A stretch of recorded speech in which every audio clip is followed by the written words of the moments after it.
And guys, in Leviticus chapter 17, we're looking at different ways and that you shouldn't sacrifice. Specifically, there's a specific place to sacrifice.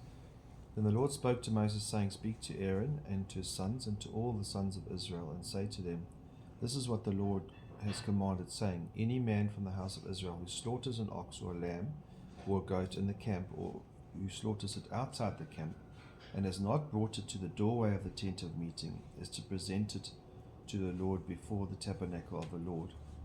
So he's got to bring it to the door. He can't sacrifice it outside or inside, a very specific place. Blood guiltness is to be reckoned to that man if he doesn't sacrifice in the right place. It's unauthorized sacrifice, and so he bears the guilt of that blood, and he can be cast out of that camp. He has shed blood, that man shall be cut off from among his people. And so they later on started to sacrifice in the high places. They sacrificed the wrong God in the wrong way and in the wrong place. And now specifically God's got all these criteria, and you can't go outside of what the criteria of God. And sometimes they obviously became lazy. They made the sacrifice closer to them on the high hill instead of going all the way back to the temple, and they became more like the world. They got influenced by the Canaanites and started sacrificing the way they did. And so in the same way, the church today is compromised and allow the world to come into the church. Verse 5, the reason is so that the sons of Israel may bring their sacrifices, which they were sacrificing in the open field, that they may bring them in to the Lord at the doorway of the tent of meeting, to the priest, the sacrifice them as sacrifices of peace offerings to the Lord. The priest shall sprinkle the blood on the altar of the Lord and at the doorway of the tent of meeting, and offer up the fat and the smoke as a soothing aroma to the Lord.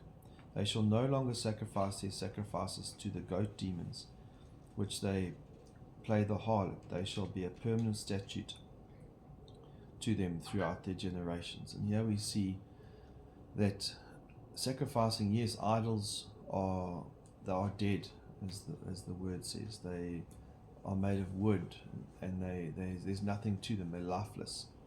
However, the demons come in, and then they deceive the people that there is life in those idols. In 1 Corinthians 10 it says, No, I imply that what the pagans sacrifice they offer to demons and not to God. I do not want you to be participants with demons.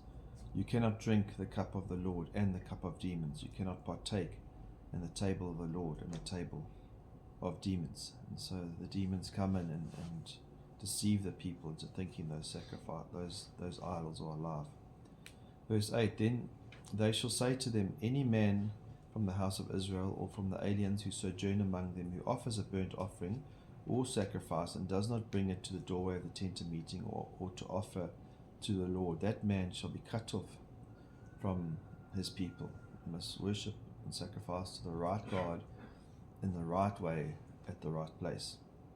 Verse 10, and any man from the house of Israel or from the aliens who sojourn among them, who eats any blood, I will set my face against that person who eats blood, and will cut him off from among the people.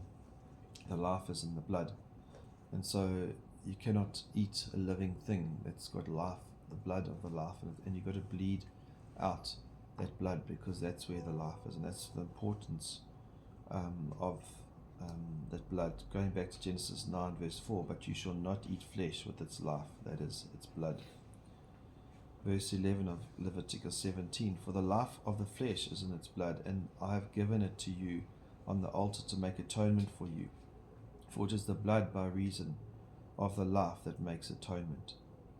Some versions say its blood is its life. Verse 12, therefore I said to the sons of Israel, no person among you may eat blood, nor may any alien who sojourns among them eat blood.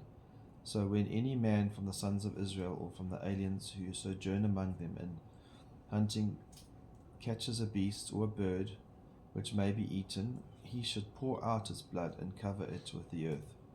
And as for the life of all flesh, its blood is identified with its life.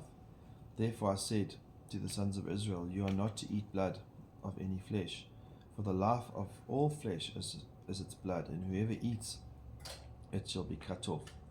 When any person eats an animal which dies or is torn by beasts, whether it is a native or an alien, he shall wash his clothes and bathe in water, and remain unclean until evening, when he will become clean. But if he does not wash or bathe his body, then he shall bear his guilt. And so very specific ways, a reminder that the life is in the blood. We know medically that's a fact now.